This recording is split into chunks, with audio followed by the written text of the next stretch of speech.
Mirë se erdhët përsëri. Është një nder shumë i veçantë natyrisht, por është edhe një ndjesi e jashtëzakonshme mbarësie, do thosha, që në një kohë kaq të shkurtër presidenti i Francës riviziton Shqipërinë dhe qëndron për një tjetër vizitë bilaterale, gjë që na jep shumë krenari, por njëkohësisht edhe shumë mirënjohje për këtë shtysë të fortë nga ana e presidentit dhe Republikës Francës në marrëdhëniet me Shqipërinë, të cilat kanë hyrë në një fazë krejtësisht të re edhe të pa njohur më parë. Kemi faktikisht këtë herë bërë një bilanc të punëve të realizuara pas vizitës parë historike të presidentit që ishte i pari kryetar shteti i Francës që viziton Shqipërinë dhe kemi vazhduar të nënshkruajmë marrëveshje të tjera për të thelluar bashkëpunimin në fushat e paracaktuara edhe në marrëveshjen kuadër mes dy qeverive.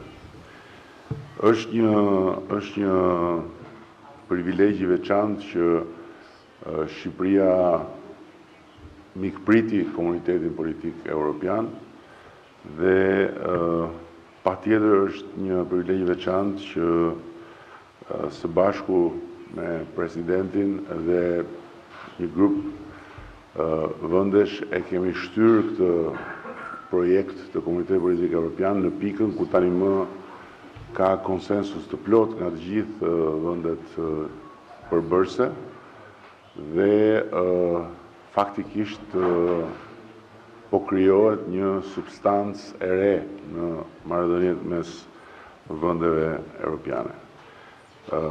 Më vjen shumë mirë që falë këtij bashkëpunimi ne kemi krijuar rrugët për të sjellë ekselencën franceze në Shqipëri. Dje kemi ndezur dritën jeshile të École 42, shkolla 42, një ekselencë e Francës në fushën e inovacionit, e cila ka marrë 2000 disa qindra aplikime dhe jam i bindur që pas publikimit të vizitës presidentit dje do të ketë edhe më shumë, sepse akoma informacioni për hapjen e kësaj shkolle inovative nuk është përhapur gjithandej. Kemi ecur me projektin e liceut francez, një kërkesë që komuniteti frankofon i Korçës i ka drejtuar presidentit në vizitën e tij të mëparshme dhe që sot është në fazën kur ka përfunduar studimi i fizibilitetit, ka përfunduar edhe gjithë ajo pjesa e parë e punës dhe ne tani do të hyjmë në fazën e krijimit të kushteve për ta nisur procesin mësimor në lice, në godinën e dikushme të liceut francez dhe me shtimin e një sipërfaqe të re për të akomoduar të gjitha nevojat. Po ashtu, ne kemi sot në Shqipëri shumë aktive agjencinë franceze të zhvillimit, e cila është agjencia që hyri faktikisht në Shqipëri me nxitjen e presidentit për të ndihmuar Shqipërinë në procesin e rindërtimit pas tërmetit dhe ka bërë një punë të jashtëzakonshme në Durrës me ujësjellsin e Durrësit, por ndërkohë është këtu për të vazhduar të mbështesë projekte të tjera që prekin energjinë e rinovueshme dhe turizmin e qëndrueshëm. Ne duam ta fuqizojmë marrëdhënien edhe në drejtim të administrimit të ujrave, ku Franca është kampione e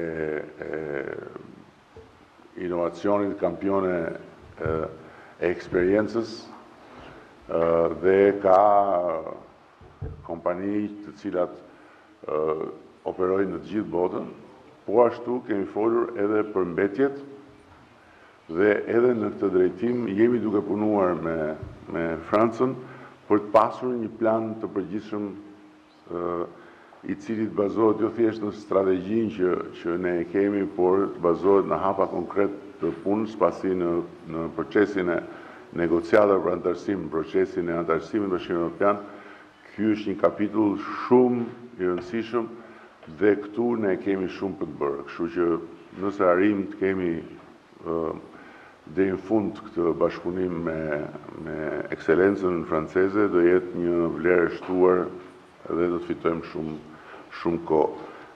Kemi folur me presidentin dhe për mundësinë e përfshirjes së Francës në ndërtimin e hekurudhës Durrës-Prishtinë dhe do të shikojmë më tutje në komunikimet drejt për drejta se si mund të materializohet përfshirja e Francës. Dhe në fund fare më vjen shumë mirë që, sepse kjo është diçka sa e vogël nëpërmas, aq edhe kuptim plot sipas meje në simbolikën e gjithë kësaj marrëdhënie, që kur presidenti erdhi këtu herën e kaluar, ishim në shtëpinë e diktatorit Enver Hoxha, e cila ishte zbrazur dhe po fillonte puna për ta transformuar në një qendër kulturore me bazë rezidencat për artistë shqiptar dhe nga gjithë bota, falë bashkëpunimit me Fondacionin e Mirënjohur Art Explora. Dhe sot do të jetë shumë një kënaqësi e madhe që ta shoqërojmë presidentin për ta parë tani më në veprim këtë projekt dhe praktikisht kurba e këtij transformimi nga një ngrehinë e degraduar, e mbetur nga shkuara në një ngrehinë që i jep energji Shqipërisë së nesërmes, është pasqyra e këtij bashkëpunimi. Ky është roli dhe kjo është edhe fuqia e shtuar që Franca sjell në të bashkëpunim për ne, dhe ne jemi thellësisht mirënjohës, pa diskutim që sot ne ndjejmë Francën shumë afër edhe në procesin e antarësimit dhe nga ana tjetër rajoni ka fituar një mbështetës shumë të qëndrueshëm dhe besnik në të gjitha proceset transformuese, në adresimin e momenteve të vështira që duhen akoma zgjidhur dhe në mbështetjen për përfshirjen e gjithë rajonit në Europën e Bashkuar. Monsieur le Président, je suis vraiment très reconnaissant. Zoti President, jam vërtet shumë mirënjohës dhe ne të gjithë jemi shumë mirënjohës për angazhimin tuaj dhe për vizitën tuaj. Për vizitën tuaj të dytë në një kohë mjaft të shkurtër. Kjo na mbush zemra duhet të punojmë me veten tonë për ta kuptuar që nuk do të jetë kaq e zakonshme që të kemi vizitë të presidentit çdo 18 muaj. Por do të bëjmë më të mirën e mundshme për ta bërë Shqipërinë në sytë e presidentit francez si një vend të rreshtuar me historinë dhe të ardhmen e Francës. Faleminderit. Monsieur le Premier ministre Cheredi, Mesdames, Messieurs les ministres. Zoti Kryeministër i dashur Edi, zotërinj, zonja ministra, zonja ambasadore, zoti ambasador, zoti. Faleminderit zoti Kryeministër për pritjen tuaj të ngrohtë të djeshme. Si dje dhe sot. Është një lumturi e madhe për mua të jem përsëri këtu. Një vit e gjysmë pas vizitës sime të vjeshtës 2023 dhe pas vizitës suaj në Paris në 2024. Ministrat tanë janë gjithashtu takuar njërën anë dhe në tjetrën për këtë agenda me këtë intensitet të paparë.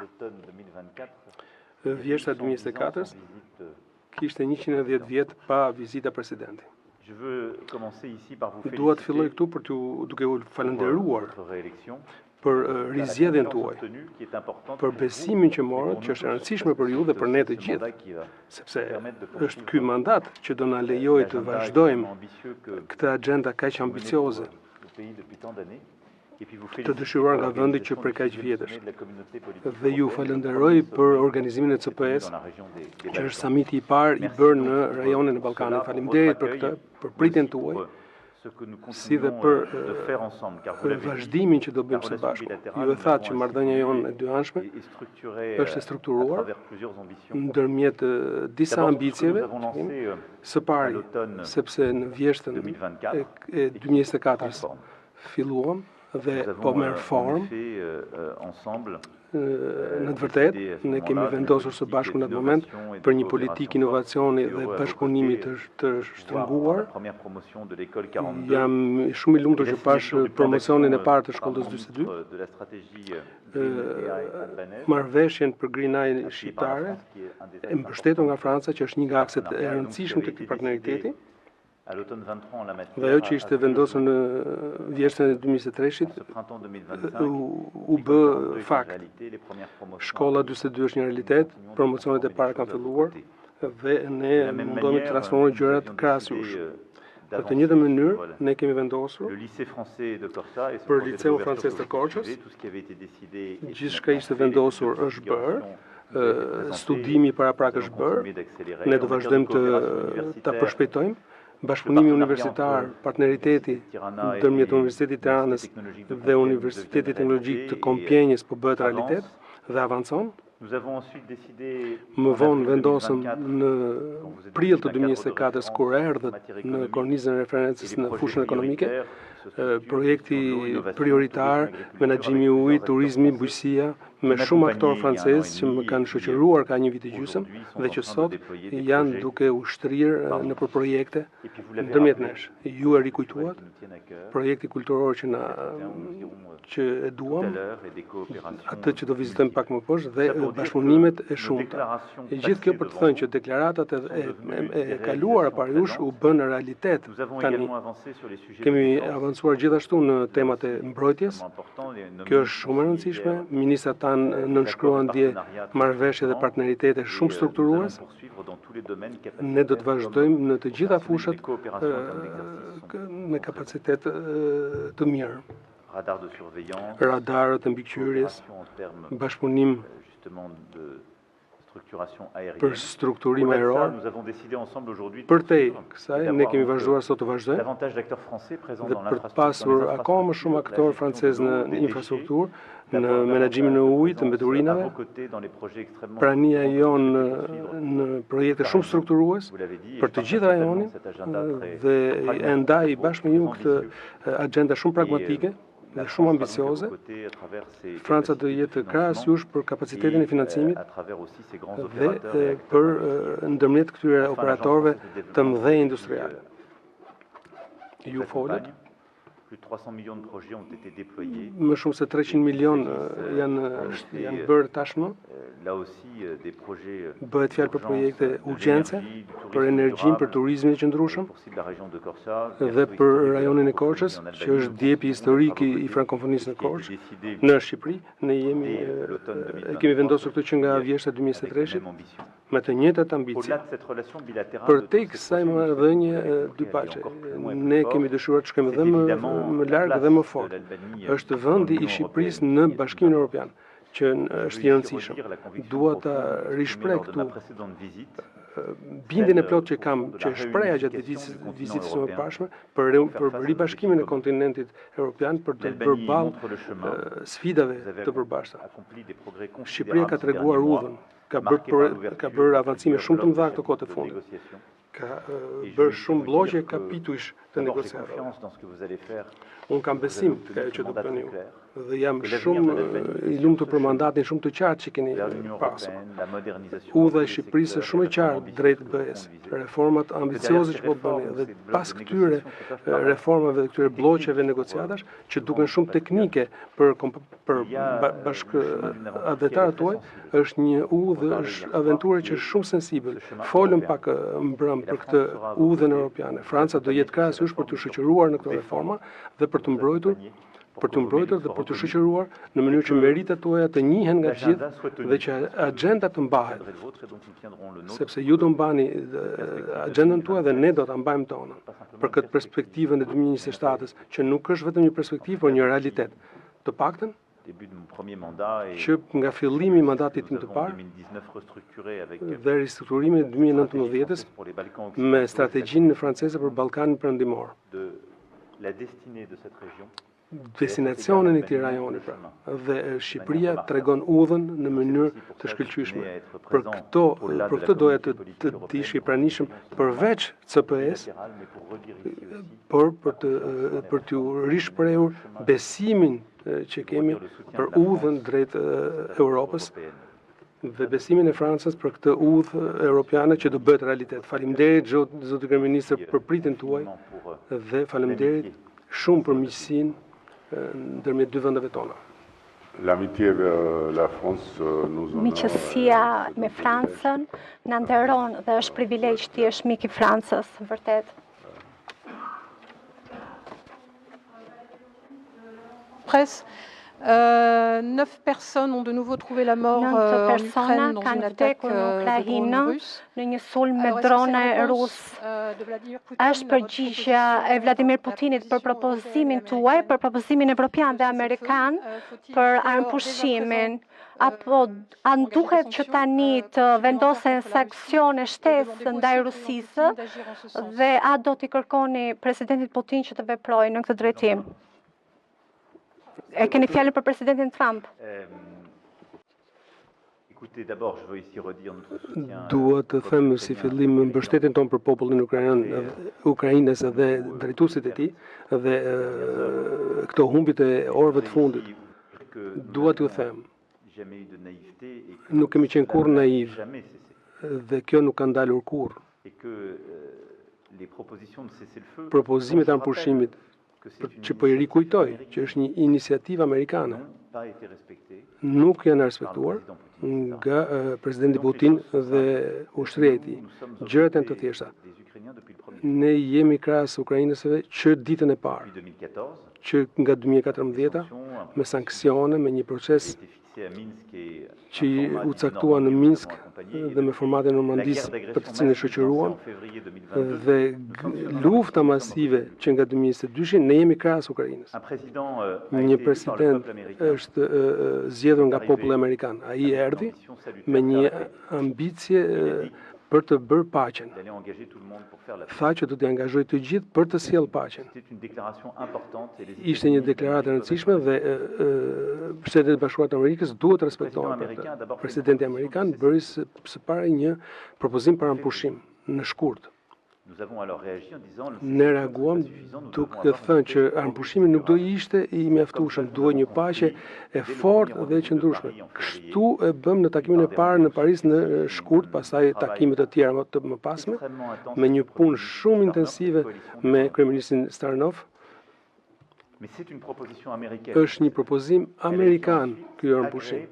Ajo pastaj u miratua nga presidenti Zelenski, edhe pse i agresuar në mars 2025 në Xheda. Që nga marsi ne po presim përgjigjen e Rusisë, ju i rikujtuat faktet, është jo. Duke riangazhuar gjithë këtë, të dielën që shkoi, më falni, të shtunën që shkoi në Kiev, ka një javë, ishim me kryeministin Starmer, me ministrin Tusk, me kancelarin Merz, me zotin Zelenski, dhe e kemi thirrur së bashku zotin Trump për të thënë që jemi të gjithë pranë pushimit, me garanci sigurie, duhet vëmë presion mbi Rusinë. Akord i dhënë nga presidenti Trump është një forcë. Pastaj, propozimi i presidentit Putin ishte të thoshte takohemi në Stamboll. Të dielën dha pëlqimin e presidentit Zelenski. Çfarë kemi sot? Asgjë. Po ju them që ballë cinizmit të presidentit Putin, mendoj, jam i sigurt bile që presidenti Trump i merakosur për besueshmërinë e Amerikës do të reagojë, sepse propozimi për ampushim, propozimi për të takuar, janë propozime amerikane. Janë të rëndësishme, ata nuk mund të kenë një përgjigje të tillë. Ne do vazhdojmë të bashkëpunojmë për që Ukraina të rezistojë dhe që paqja të vijë.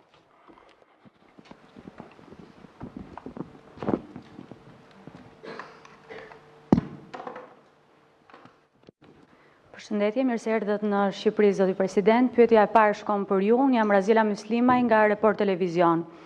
Bashkimi Evropian ka shprehur shqetësimin për aksionin që policia e Kosovës ka ndërmarrë në veri të vendit, ndërkohë nga ana tjetër presidenti Vjosa Osmani ditën e djeshme në gjatë punimeve të samitit tha se Bashkimi Evropian shpesh tregoi i pabalancuar dhe se po penalizon palën që po zbaton rendin kushtetues. Si komentoni ju këto kritika dhe a besoni se Bashkimi Evropian po e humbet kredibilitetin në dialogun Kosovë-Serbi? Dhe një pyetje tjetër që lidhet me deklaratat tuaja apo rezervat tuaja, le të themi kështu, për aleancën ushtarake.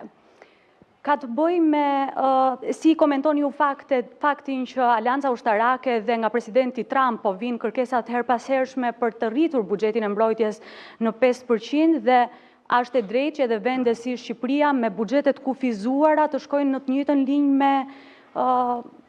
me vendet e mëdha, me fuqitë e mëdha, dhe në të njëjtën linjë është edhe pyetja për ju, zoti kryeministër, si do t'i përgjigjet Shqipëria kësaj kërkese që vjen nga Washingtoni dhe a mund ta përballojë Shqipëria një buxhet të tillë në 5%?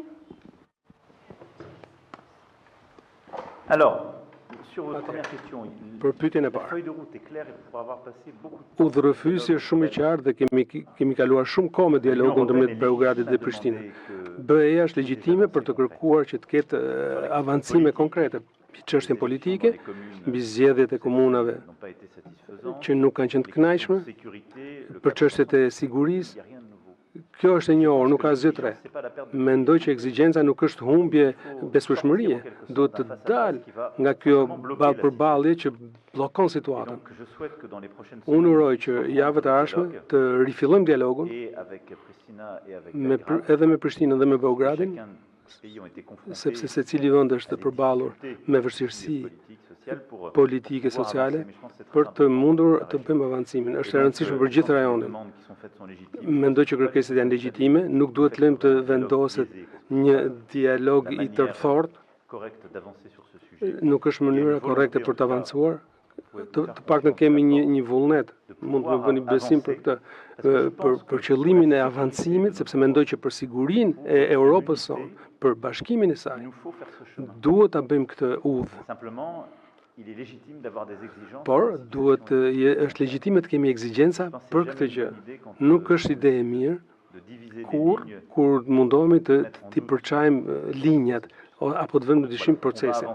Pra do vazhdojmë të ecim me forcë, do të riangazhojmë, ne do shkojmë krahas partnerëve tanë evropian për që në mënyrë që gjërat të avancojnë në Kosovë.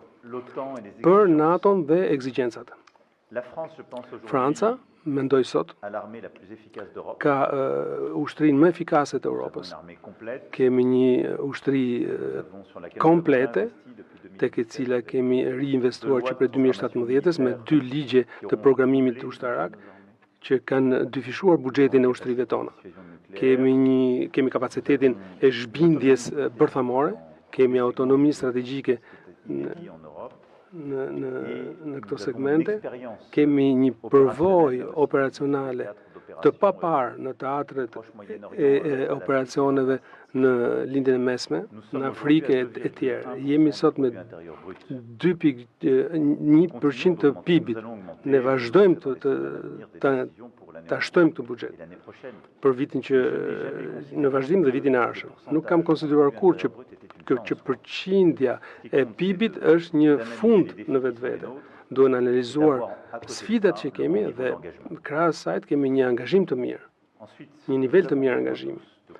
Më pas kemi të gjithë nevojë për të përshtuar harxhimet tona, për të përforcuar këtë shtyllë të madhe të NATO-s.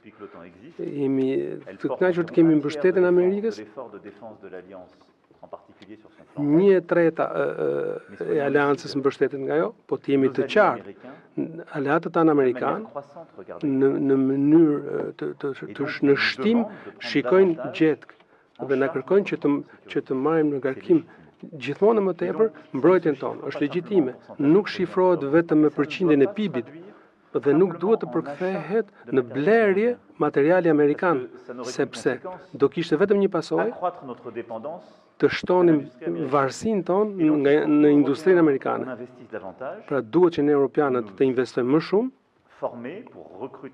për të formuar, për të rekrutuar, për të pajisur më shumë dhe gjithashtu për të ndërtuar një bazë industriale dhe teknologjike europiane që përforcon autonominë tonë. Po ju a them shumë qartë, horizonti 3,5% PIB-it është një horizont i mirë për vitet e ardhshme, por nuk do bëhet brenda 6 muajsh. Ajo do bëhet duke pasur substancë, duke pasur koherencë. Së fund, do të rikujtoj 2 gjëra. Është një përqindje e PIB-it, pra është një përqindje në funksion të çdo shteti, nuk është absolute. E dyta, angazhimi një ushtrie nuk varet nga kjo, por nga emrat që janë të shkruar tek monumentet e të vdekurve. Nuk më pëlqen ky debat ndërmjet aleatëve ku flitet për shifra. Njoh shumë vende në Europën tonë që kanë humbur shumë ushtarë në teatret e operacioneve dhe që kanë angazhuar të tjerët. Ata meritojnë respektin. Kjo vlen edhe më shumë separat. Faleminderit. Unë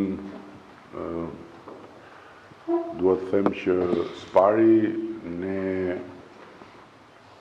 kemi ecur sipas angazhimit, duke rritur buxhetin dhe kapur 2% që ka qenë objektivi i përbashkët i aleancës dhe që në kryet herës është dukur si diçka e pamundur, duke pas parasysh pikërisht ato që thatë ju që ne nuk kemi një buxhet të madh dhe nga ana tjetër kemi shumë nevoja për të përmbushur, por gjithsesi ne e kemi përmbushur detyrimin ton ndaj kontratës përbashkët të aleancës.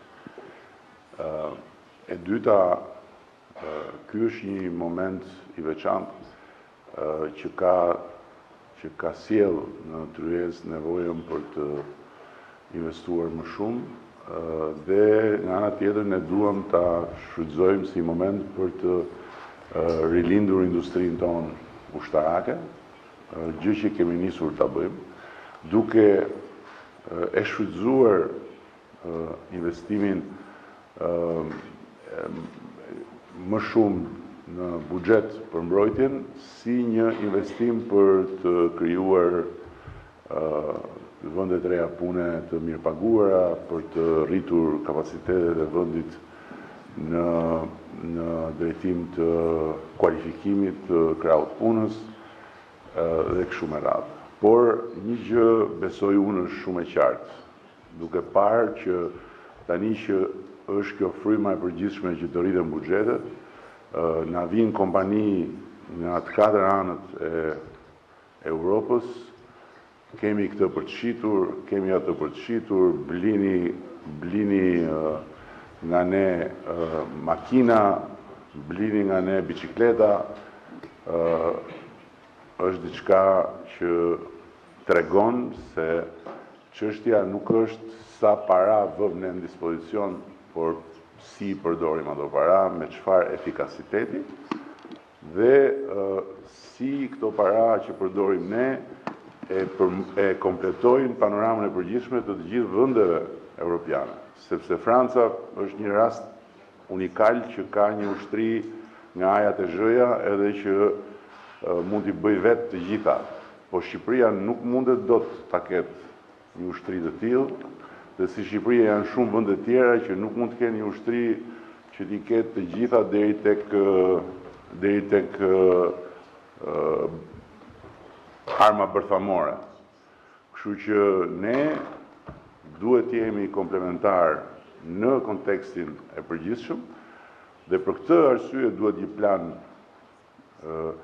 i mirë menduar, i koordinuar, me procedura shumë më të qarta për të gjithë, edhe me një garanci eficience në shfrytëzimin e atyre parave që vendosen. Se nëse kjo bëhet një histori vër buxhet para dhe shpenzoi dhe shëno aty që i shpenzuam, atëherë ne do t'i kemi plot depot me lloj-lloj madrash që as nuk do t'i përdorim. Dhe përpara disa javësh, unë pata i bisedë me një me CEO-n e një prej kompanive më të mëdha të prodhimit ushtarak në botë, edhe më tha, kam vizituar një vend, se s'po e përmend, jo në Europë, që ka bler pa fund armatime, edhe që akoma i kanë të pa hapura, nuk i kanë futur akoma në punë.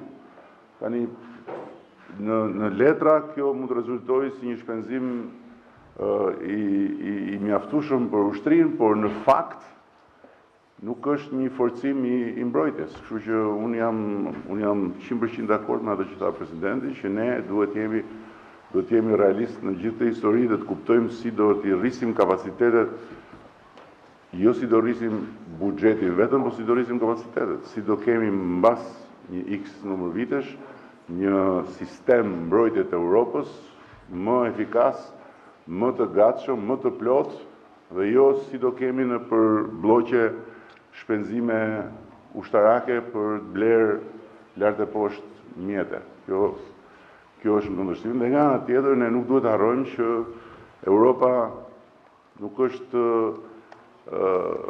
mund të kthehet në një territor ku flitet vetëm për armë edhe ku mendohet vetëm për luftë. Kështu që ka dhe plot gjëra tjera që duhet i mbajmë mirë parasysh, se në fund të ditës, kur vjen puna tek Europa, unë besoj se ka dy territore për të mbrojtur. Territorin fizik dhe territorin shpirtëror. Nëse Europa humb në territorin shpirtëror, atëherë vlera e territorit fizik të Europës bie në mënyrë të ndjeshme, sipas meje. Merci beaucoup.